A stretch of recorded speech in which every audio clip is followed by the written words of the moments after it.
47 എത്തിയിരിക്കുകയാണ് കൊച്ചിയിലെ താപനില. അതായത് പൊള്ളുന്ന ഒരു കൊച്ചി, ഒരു എറണാകുളം ജില്ല. അവിടെ മാത്രമല്ല, കേരളത്തിലുടനീളം ഇന്ന് 6 ജില്ലകളടക്കം ഇതുമായി ബന്ധപ്പെട്ട മുന്നറിയിപ്പ് നൽകിയിട്ടുണ്ട്. ഇതുമായി ബന്ധപ്പെട്ട വരും ദിവസങ്ങളിലും ചൂട് കൂടുമെന്ന് തന്നെയാണ് കാലാവസ്ഥാ വകുപ്പ് അടക്കം നൽകിയിരിക്കുന്ന മുന്നറിയിപ്പ്.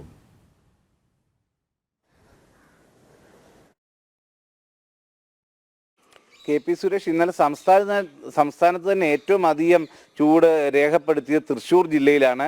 എറണാകുളവും അതിനോടൊപ്പം തന്നെ നിലനിൽക്കുന്നു. ഈ ഒരു സാഹചര്യത്തിൽ വരും ദിവസങ്ങളിൽ, അപ്പോൾ ഇന്നടക്കം 2 മുതൽ 4 ഡിഗ്രി സെൽഷ്യസ് വരെ ചൂട് കൂടാനുള്ള സാധ്യതയും നിലനിൽക്കുന്നുണ്ട്. ഈ ഒരു പശ്ചാത്തലത്തിൽ തൊഴിലാളി മേഖല, അതായത് വെയിലത്ത് തൊഴിലെടുക്കുന്ന അത്തരം തൊഴിലാളികളുടെ പ്രവൃത്തി സമയത്തിലടക്കം വലിയ രീതിയിൽ മാറ്റം വന്നിട്ടുണ്ട്. ഉച്ചയ്ക്ക് 12 മുതൽ വൈകിട്ട് 3 വരെയുള്ള സമയത്ത് ഒരു കാരണവശാലും ഇത്തരം ആൾക്കാർ ജോലി ചെയ്യരുത് എന്ന നിർദ്ദേശം ലേബർ കമ്മീഷൻ തന്നെ പുറപ്പെടുവിച്ചിട്ടുണ്ട്.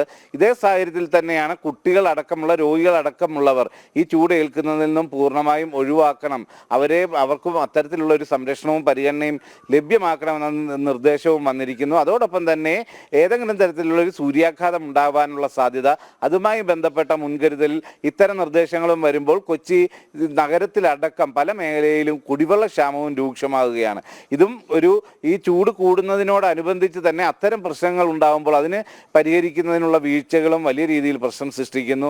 എന്തുതന്നെയായാലും ഈ വേനൽക്കാലം വളരെ വലിയ വെല്ലുവിളികളാണ് പൊതുസമൂഹത്തിനാകെ തന്നെ ഉയർത്തുന്നത്. അത് ആരോഗ്യ പ്രശ്നങ്ങളുണ്ട്, മറ്റ് വിവിധ മേഖലകളിലെ പ്രശ്നങ്ങളുണ്ട്. കാർഷിക മേഖലയ്ക്കും താങ്ങാവുന്നതിൽ അധികമായ ഒരു വേനൽ തന്നെയാണ് ഇപ്പോൾ ഉണ്ടാവുന്നത്. ഇത് കടുത്ത വരൾച്ചയിലേക്ക്, കുടിവെള്ള ക്ഷാമത്തിലേക്ക് എല്ലാം നാടിനെ എത്തിക്കാനുള്ള ഒരു സാധ്യതയുമുണ്ട്.